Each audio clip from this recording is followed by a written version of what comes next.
8 फेरों का 8वां वचन। स्वाति ने इसी साल शहर की कॉलेज से पढ़ाई पूरी की है और अब उसके लिए जगह जगह से रिश्ते आने लगे हैं। स्वाति से ज्यादा उसके रिश्तेदारों को उसकी शादी की चिंता है, इसीलिए जो भी स्वाति के घर आता वो किसी नए लड़के की खबर जरूर ले आता। अरे दीदी, ये फोटो देख के बताओ कैसा है। राहुल नाम है लड़के का, मेरी सहेली की बहन का बेटा है। अपनी स्वाति के साथ एकदम प्यारी जोड़ी लगेगी इसकी। जरा दिखाना, फोटो तो बढ़िया लग रहा है। कोई गलत आदत वादत तो नहीं है ना इसे? और कमाता कितना है? अरे कोई गलत आदत नहीं है दीदी, आप कहो तो एक मीटिंग करवा देती हूँ, फिर सब कुछ फाइनल कर लेना। हाँ, ये सही कह रही हो तुम। संडे को स्वाति के पापा भी घर पे ही रहेंगे। बुआ फिर वहां से चली जाती है और रात को स्वाति की माँ उससे कहती है, स्वाति बेटा, आज कमला बुआ ने एक लड़के की फोटो दिखाई है। संडे को वो लोग मिलने आ रहे हैं, तैयार हो ना तुम बेटा? अरे मम्मी, आप कहाँ कमला बुआ के चक्कर में आ जाती हो? अभी इतनी जल्दी कोई शादी वादी नहीं करनी है मुझे। अरे बेटा, अच्छा लड़का है, बुआ जानती है उसे अच्छे से। हाँ स्वाति बेटा, एक बार मिल तो लो, बाद में देखेंगे आगे क्या करना है। वैसे तो कमला रिश्ता लाई है तो मना करने का तो कोई सवाल ही नहीं उठता। संडे की सुबह होती है और कमला बुआ राहुल और उसके मम्मी पापा को लेकर स्वाति के घर आती है। अरे आइए आइए भाभी, इसे अपना ही घर समझिए, इनसे मिलिए। ये मेरे भैया और ये मेरी भाभी हैं। नमस्ते भाभी जी, ये है हमारा लड़का राहुल, सरकारी नौकरी की तैयारी कर रहा है ये। वैसे आपकी बेटी कहाँ है? अरे स्वाति बेटा, बाहर आ जाओ। वैसे कितनी पढ़ाई की है स्वाति ने? जी, पोस्ट ग्रेजुएट है हमारी बेटी साइंस में। ये सब तो ठीक है, पर घर संभालना जानती है या नहीं? हमें कौन सी इससे नौकरी करवानी है, नौकरी तो मेरा बेटा करेगा ही। पर मैंने इतनी पढ़ाई की है और आप चाहती हैं कि मैं घर पर ही बैठी रहूं? अरे स्वाति बेटा, ये बड़ों की बात में तुम कहाँ बोल पड़ी? हम सब देख लेंगे क्या करना है क्या नहीं।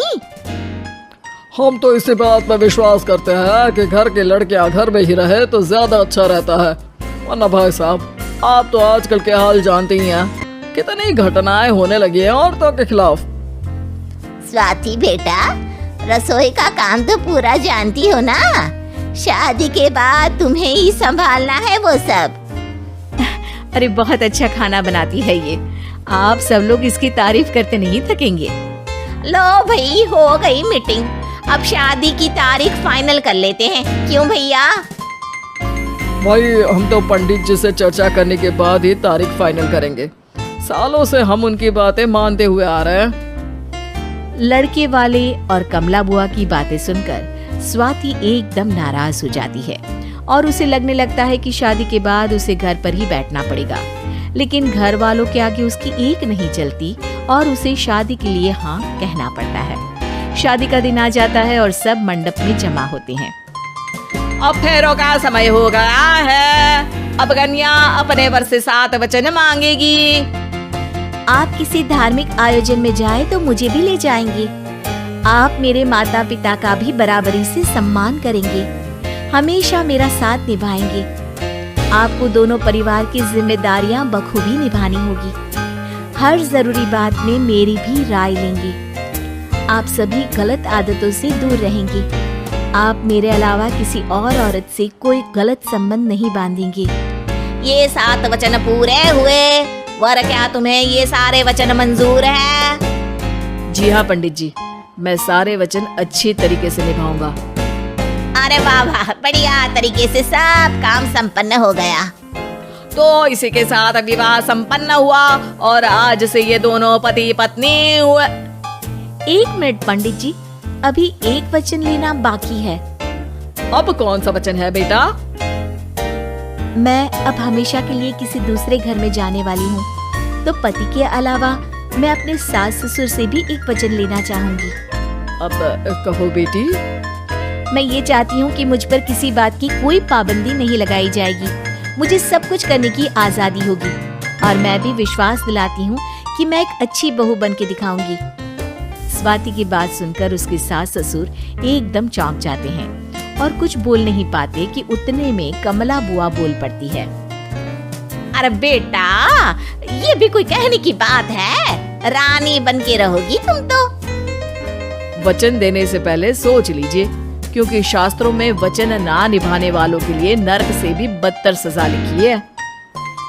स्वाति की चालाकी से वहाँ मौजूद सब लोग प्रभावित हो जाते हैं और लोगों में बदनामी ना हो जाए, इस कारण स्वाति के सास ससुर को उसे वचन देना पड़ता है। अरे कैसी अपशकुन वाली बातें कर रहे हैं आप पंडित जी। हमें मंजूर है बेटा तुम्हारी शर्त। स्वाति अपनी समझदारी से अपनी बात अपने ससुराल वालों से मनवा लेती है और खुशी खुशी राहुल से शादी कर लेती है। अब से हर शादी में मैं खुद 8 वचन दिलवाऊंगा। ओम मंगलम मंगलम मंगलम।